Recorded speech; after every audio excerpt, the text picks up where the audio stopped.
Hello and welcome. We're tracking several major developing stories from around the globe, and in the next few minutes, we're going to walk you through what's happening and connect the dots. Over the last 24 hours, what we're really seeing is a global landscape where different crises are starting to converge, testing systems and people on multiple continents. This is really just a snapshot of that complex, interconnected world we're in.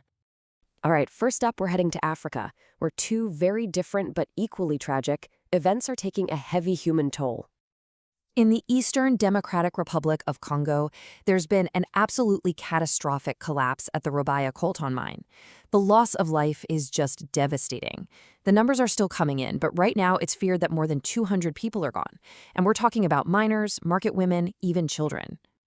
Now, what makes this situation even more tragic is the context. This mine, the Rubaya mine, it's deep inside territory held by the M23 rebel group.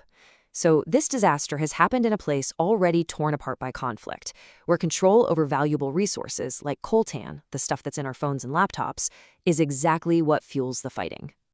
Meanwhile, over in Ethiopia, things are really heating up again. A drone strike in the central Tigray region has killed one person and injured another. And because this comes right after other recent clashes, it's raising some pretty serious concerns that the fragile peace in the area might be falling apart. Okay, from crises of conflict, let's turn to a crisis of a different kind. This time, it's climate. We're moving to North America, where an extreme weather event has just caused widespread disruption and tragedy right across the continent.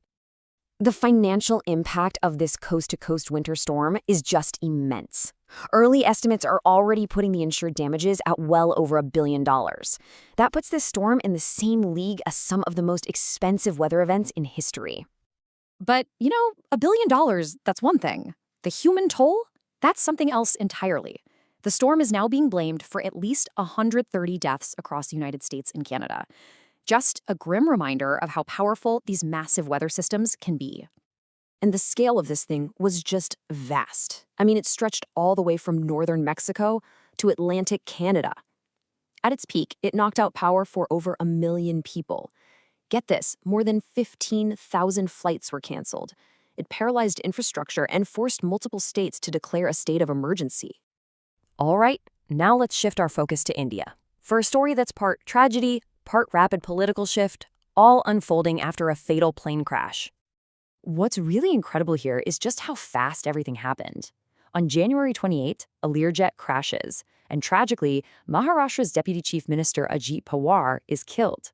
Then, just 3 days later, on January 31st, his wife, Sunetra Pawar, is sworn in to fill that political vacuum. As you can imagine, the investigation is looking at everything, and a big focus is on the airport's tabletop runway. So, what is that? Well, imagine trying to land a plane on a plateau, where the runway just ends, with a steep drop on either side. It presents unique challenges, especially with the low visibility they had, and it's really sparking a bigger conversation about air travel safety in the region. And in the middle of all this sadness, something truly historic has happened. Sunetra Pawar's appointment makes her the first woman ever to hold the post of Deputy Chief Minister in the state of Maharashtra. It's a major political milestone, but one that comes from just deeply tragic circumstances. Okay, for our final segment, let's pull the lens back a bit and look at some major institutional shifts happening in the United States, with some pretty big implications both at home and around the world. It's almost like a split-screen moment, right? On one side, you have the U.S. formally pulling out of the World Health Organization, a huge pivot in global health policy. And on the other, the Department of Justice starts releasing a massive trove of files related to the Jeffrey Epstein case, forcing a public reckoning with a very dark chapter in criminal history. Two very different events, but both speak to a crisis of trust in major institutions. And to give you a sense of scale on that second story, we are talking about a massive data dump. This latest batch from the DOJ contains about 3 million pages of records. It's just a staggering amount of information to be made public all at once. So what's in these files? Well, it's the whole shebang. Photos, videos, court records, internal FBI documents. They're already shedding new light on the earlier investigation, including a draft indictment from back in the 2000s that wanted to charge Epstein with 30 criminal counts. And as you might expect, this has prompted members of Congress to push for access to the complete, unredacted files. So, when you step back and look at the last 24 hours, you start to see a pattern, don't you? These aren't just isolated incidents. They paint a picture of a world under intense, simultaneous pressure, from conflict, from our climate, and from a deep questioning of the very institutions meant to provide stability. Of course, we're going to keep a close eye on all of these developing stories for you. We'll have another update for you in 24 hours.